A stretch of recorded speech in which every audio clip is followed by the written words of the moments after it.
My dear beloved people of God, the discourse of Jesus on the Eucharist becomes intense. Now includes eating of His flesh and drinking of His blood.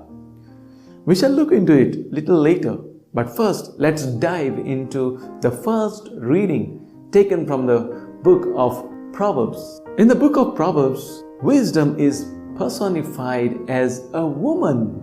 Today we have the wisdom woman giving an invitation to people, naive people, mindless people, to have a meal with her in her house of wisdom. And therefore she makes lot of preparations. She takes personal interest in this. She says, "Come and eat of my bread and of the wine that I have mixed."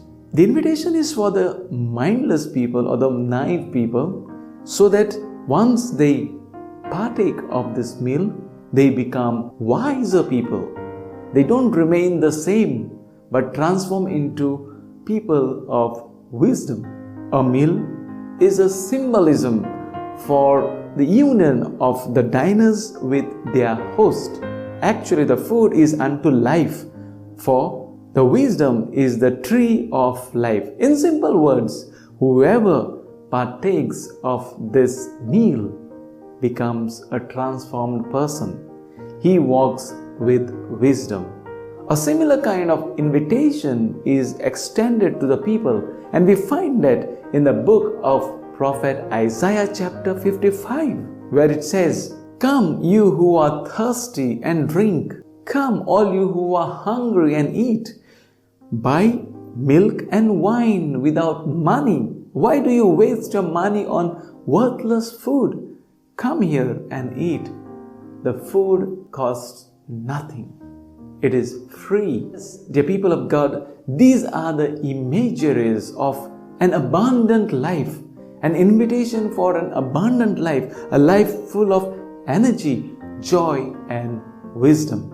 In the gospel passage, we have the discourse of Jesus getting intense. First, Jesus had made very clear to them that He is the bread that came down from heaven, which means He speaks about His origin. His origin is not from this earth, but from heaven. Now He says that the bread that He is going to give for the life of the world is His flesh. The moment they hear about this word of eating His flesh and drinking His blood, people begin to grumble, saying, "How can we eat the flesh of this man?" It's important to notice that Jesus does not soften His doctrine. He continues to say, and with much emphasis, "Truly, truly, I say to you, unless you eat the flesh of the Son of Man and drink His blood, you have no life in you." He further says, "Whoever feeds on my flesh and drinks my blood will abide in me and I in him." Let's be very wise and clear about this. Jesus does not invite them, neither us, to be cannibals, eating the flesh of the humans.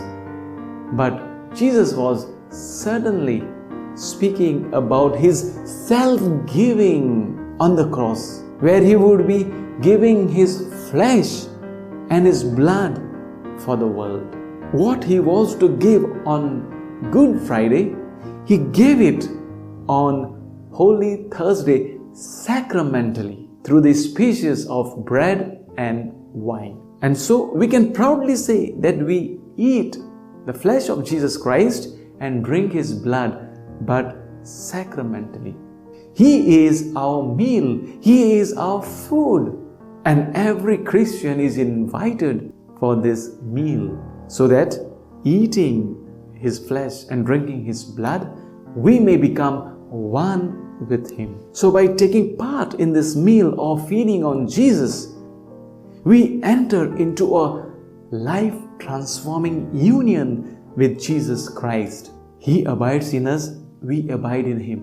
He remains in us, we remain in Him. The deepest union we can experience with Jesus Christ is in the Holy Communion, during the Holy Eucharist, when we partake in the meal of love, where He gives Himself to us. Surely we receive energy and life from Jesus, and this should continue till eternity. Surely Jesus' flesh is true food, and His blood is true drink for all the believing Christians. You be one of them. God bless you.